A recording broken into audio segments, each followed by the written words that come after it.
thanks to the guy that reminded me of that, because I 100% forgot. So what we're going to do now is we get to go to one of my favorite levels in the entire game with Hang 8 here. And I can't guarantee that today's episode is going to go over very well, because my blood sugar is really low. And we're going to have to deal with that later, but for now, this is what you're going to get. So I love the theme of this game. It's got a very, like, Surfer Bro meets, like, Mayan Temple type of thing to it. Oh boy, man, boy, you're playing with fire right there, man.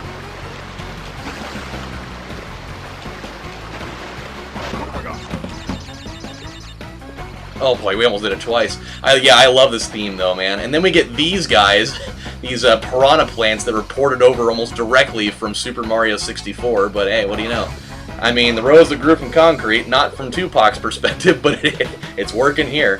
And then there's this thing. I don't really know what the whole deal with this is, but either Crash is the smartest man alive and just knows how to control this thing like a freaking skateboard, or he's completely insane and has no regard for his own safety. And I'm going to go with the fact that it's probably that one, because no man that has that face is a guy that has any regard for his own safety. I'm just throwing that out right now. There's no freaking way. It's just, but yet he's good at it. Like, I mean, I'm controlling it, but anybody that just was watching that, they're like, man, look at that guy go. He's insane, but he's getting the job done, and that's all that matters. I mean, we're already testing the theory that, you know, he's definitely gonna roll the dice on life, any one of his like 18 of them that he has. Testing the theory of, you know, feline 9 lives, even though he's not a feline at all, but. You get what I'm saying here, maybe. I don't even know. I'm probably going to make, like, at least only, like, 40% sense with any given thing that I talk about today, because when your blood sugar's low, it's just going to be a grab bag of just random, like, dog shit words that come out of your face. That's just what it's going to be, and I'm accepting that already, so, you know. But we're gonna do as good as we can, at least.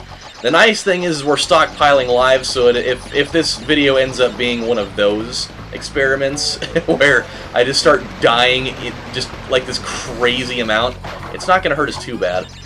I love this part too. Like, we just get to go and jump on the spines of hippos, and they're totally not happy about it. Like, he's actually blowing steam. Like, ah, what the hell was that? Why?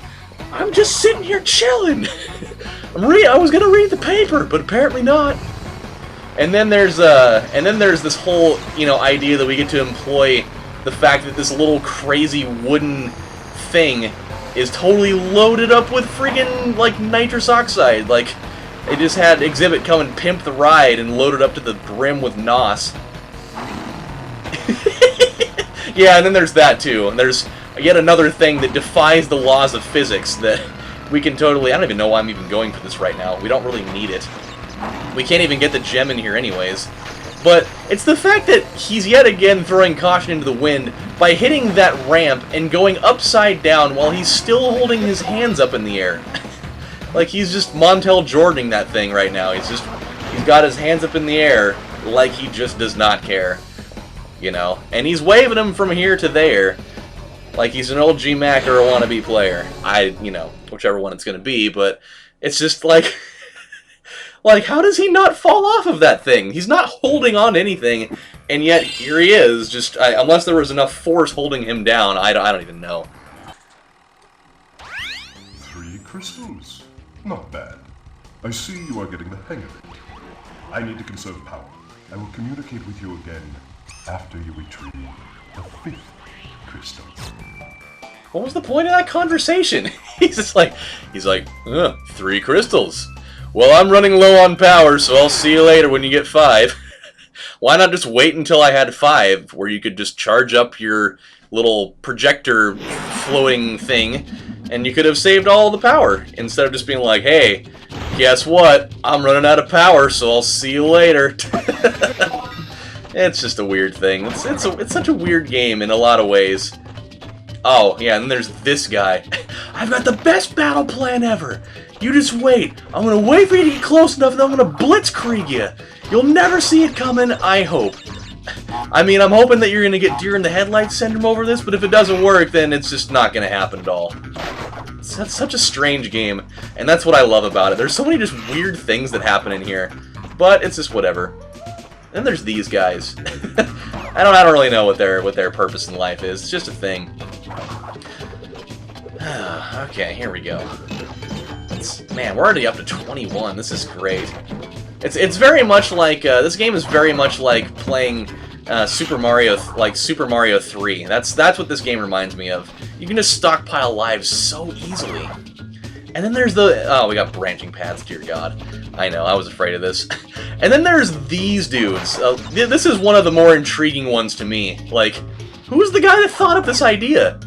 He's like, alright, I got an idea that's gonna strike fear into the lives of our enemies. You see what we're gonna do is we're gonna robot chicken some turtles, alright? So we're gonna give them like a Terminator style bionic eye. And that's already gonna make it seem extremely creepy because it is. But what we're gonna do after that is we're gonna take a saw and we're gonna cut off the tops of their shells. You see what I'm getting at here? Well, maybe not, but I'll explain it. So we're gonna cut the tops of their shells off. But that's not all. That's not all. You see, what we're gonna do after that is we're gonna go right on ahead, and we're going to take a couple of just giant saw blades, and we're going to attach them to a motor down in the shell that's just going to make them spin freely every just couple seconds or so. That way, just in case anyone who's daring enough decides to try to slide on by, well, they got something in store. They're not going to be able to do it, you see, because they're going to get sliced into a nice piece of shawarma over the whole thing. Which I've never had shawarma, by the way, but it sounds really good. Especially considering that my blood sugar is just absolutely in, like, negatives by now. The reason why it is because I have not eaten today, and it's already 4:15. And that's never a good idea. Like, the last thing I ate last night was some Star Wars mac and cheese at, like, 1 in the morning or so, which was a great idea until, later on when it hit my digestive system when I woke up this morning and I pooped out like a pile of just sand. It was gross. It was, I didn't even need to tell you that, but I am because I love you guys and I trust you. There's really no reason why trust would be part of this conversation, but it just is. It was a weird thing to have happen, and I felt like I needed to share that with you for some strange, unbeknownst reason to myself. But the reason why my blood sugar is low outside of that is today I got to go help my dad. Oh God, that was a really bad idea. Where are we at? We're nowhere? Okay. I was like, there's no way. We're just going to take away all of your lives. The amount of stupidity that was involved there was much higher than average, so we're just going to take them all instead. It worked. His battle plan finally worked. He spearheaded me, and it worked. I mean, I gotta give the man credit, There we go. That's how we're gonna do it. We're gonna give the old slide jump. So, my dad, I was working with my dad today, and the big thing is my dad finally sold this little 8-plex, this little small set of 4 duplexes that he owns. He finally was able to sell it. He's been trying to get rid of it for a really long time. Like, he and his sister bought it a number of years ago. Just it's like a means to make some more money. And it really never ended up being that way. Like, I think that when they sold it, they actually ended up, like, breaking even from the very beginning, is what that really turned out to be. Ha! That is why we came back, my friends. There's always some extra profit to be made in the ways of extra tries at life. So yeah, they ended up selling it, and it's awesome. Like, I'm really happy for my dad because, like, we really never benefited from it at all. Like, it's already bad enough that, like, he owns one business already that he's already working extremely long hours with. And it's at the point where, oh God, these boxes again. These boxes are hilarious. Like, just listen to the noise that it makes when he cracks them with his stomach. Just, like, I don't know how. Like, how does he even at least have like a little red spot on his stomach from that? Or maybe like a couple of busted ribs or something. I don't even know. But like, I would be in immense amounts of pain over that. But yeah, so it was the kind of thing where, like, he'd have to work a full day at the store, and then after that, he'd end up, like, sometimes going and working for, like, 3 or 4 more hours over there, like, having to, do, like, groundskeeping work with, like, mowing the yards and, you know, taking care of you know, things out there, you know, even if it was like something. Oh no! Okay, that may have been a little bit overly dramatic for that situation, but you get what I'm saying. It was stupid. So it was one of the, like, you'd have to go out there and like wrap the pipes, and you know, for like in the winter, so that, you know, the pipes wouldn't crack from it being, you know, really cold outside, or, you know, having to go inside and deal with like, you know, minor and major repairs, like, you know, fixing, you know, having to like patch up the carpets, or, you know, my favorite were the ones where, for whatever reason, people's kids feeling the need to, like, you know, break the door off of its hinge, or like their parents, because, you know, we have a lot of Hispanic people that live in these units. Oh boy! Oh wow, that was close. I don't think I needed to do that. There we go. 2 more lives, by the way. Man, this is really coming together. We're gonna get 3 lives out of this. Okay, so we got to do this. Oh boy! Oh, come on! Really? I was on that thing. It like threw me off to the side. It's like, ha! No, we're just no, not even at all. But yeah, like, my favorite ones were like the Hispanic ladies, and like, I'm not saying this as like a racist thing, but like, we had a lot of Hispanic ladies doing it, and they were the only ones that were doing this. But like, generally in like Hispanic culture, like, when you cook with a lot of, like, just with like Mexican food in general, like, you cook with a lot of lard, man. Like, that's just what happens. And so and a lot of grease. Like, that's just part of what happens. And for some reason, I don't even know why that they do it. Oh my, why? This box, man, these boxes are murder. It's insane. Like, we're not losing lives out of it, but like, dear Jesus, this is ridiculous. Like, I should not be dying at the volume that I'm dying. Like, I shouldn't have died at all during this. This is freaking retarded. I can't stand it right now. Ugh. This is just murder on my psyche. There we go. I mean, how hard is that? But like, this lady, for whatever reason, she would feel the need to like dump all of the lard and like grease just down the drain, and that's never a smart idea. Like, you cannot just do that. You cannot just have that stuff just going down your drain, because it's gonna clog everything. But like, they don't care. They would just do it over and over and over again, to the point where it's just like driving everyone insane. Finally, got out of that situation. It was, ugh. And you get like kids that would like, they'd flush like toys down the toilet, and there'd just be like just crazy things everywhere. Just I don't even know. I can't even explain all of it, just because I can't. And you'd have to like, you know, they'd have to go and like repaint the walls, because there'd be like kids that were like, they would just color all over the walls, and just all this stuff that just after a while you just know that, man, this is not worth it for us to do anymore. And so, you know, they finally sold it, and I'm glad. But today we got to do groundskeeping work, and I realized I hadn't eaten anything, and it ended up getting pretty wild, man. Like, it had been a little bit of time since the last time that we had gone and done that, and so there were patches of grass, I kid you not, that were probably at least like 15 or 16 inches tall. Like, seriously, like, it was probably like almost 2/3 or 3/4 of the way up, like up to the knee. It was wild, man. It was crazy large, but that's just how it went. And so, you know, he had a lawnmower, I had a lawnmower, and we were just going at it. Not like bumper cars going at it, like, you know, battle to the death with lawnmowers, but, by the way, this level is chaos. Chaos in one of the weirdest ways. Like, just like a big old huge rock, like, what's the point of that thing being up there? Who designed that idea? They're like, alright, I got a really cool idea. Just in case, and we may never ever have to use this ever, but we're going to rig this entire system of just giant Indiana Jones boulders all over the place, so that if somebody decides to walk over here, they're going to have to run away from these things. And it's just going to be, terrible for whoever gets stuck with it. And we're also going to put these little laser minefields here, just because we are sophisticated enough to have that type of technology. Because, you know, oh, look at the wall, there are aliens in there! Blah! Ancient aliens, oh my god, they're everywhere!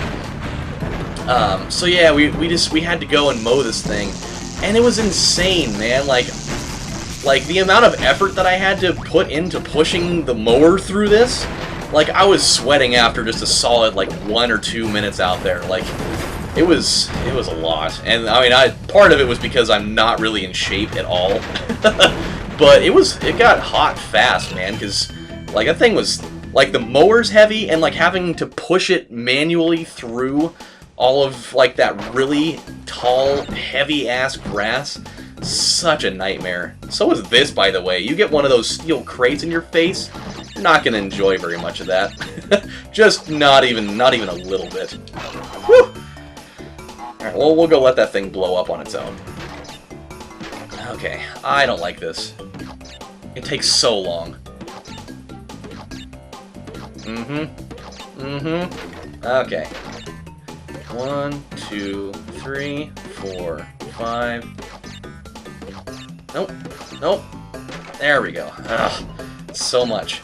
So yeah, that took us. That took like a solid, probably like, I'm gonna say like 2.5 to 3 hours, because it's like actually like a fairly large property, and so, you know, just the fact that, you know, you'd have to stop for water breaks, because I felt like I was just about ready to freaking keel over and die after just one section.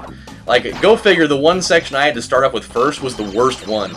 Like, there were like just divots and holes, and just like these giant patches of these long grassy areas, and just it started, and like all of a sudden it decided as soon as we started it was going to get just incredibly hot out, and that did not help at all. And so my blood sugar being low at that point already, super bad, super bad. And then by the time I got done, I was about ready just to like fall over and just call it a life. Oh boy, oh boy, oh boy, come on, gotta get out of there! Ho ho ho, Merry Christmas, get on your knees and let's see what you got. Oh, we did it. And we only had to do that level like twice, once or twice, once even. Very good, very good. And we got the gem out of it too, so that was awesome. But yeah, now I kind of know what it's like to be like a, you know, like a high-scale groundskeeper, you know, the guys that keep up mansions, aside, you know, the entirety of what I just said. Because they're usually not dealing with, you know, conditions being that bad. They're just like perfectionists about it. We are not without enemies. Some of them you may even recognize. Although they cannot harm you inside this warp room, they can attack you on your way to the next one. To get to the next warp room, use the platform that appears in the center of the room. Good luck. Alright, well, looky what we have here. First little area is all done. I mean, aside, like, the gems and such, but when we come back on the next episode of Let's Play Crash Bandicoot 2, we are going to go up to the next floor and deal with our first boss battle in the whole game, as we are already an astounding 13% of the way done. It's incredible, actually. It's crazy to think that we're 2 videos in and already over 10% done. Very good. So, yeah, man, when I got done, I was like, I need to eat something so bad right now before I just, like, fall over into a pile of my own sweat and agony. But yeah, I have all the props in the world for groundskeepers that do it for, like, you know, really big estates where they got to do that crap, like, every day sometimes, or, like, every couple of days. I couldn't do it. I just couldn't do it. So, more power to those guys. But now, I am going to edit this thing, and I'm going to go get some food while that's rendering, because I'm starting to get that protein headache now, where, like, your eyes start to hurt. That's where I'm at. So when we come back next time, my friends, we're going to go head upstairs, and until then, this is your host, AMF1534, saying thank you guys for watching, and I'll see you next time. Bye, guys.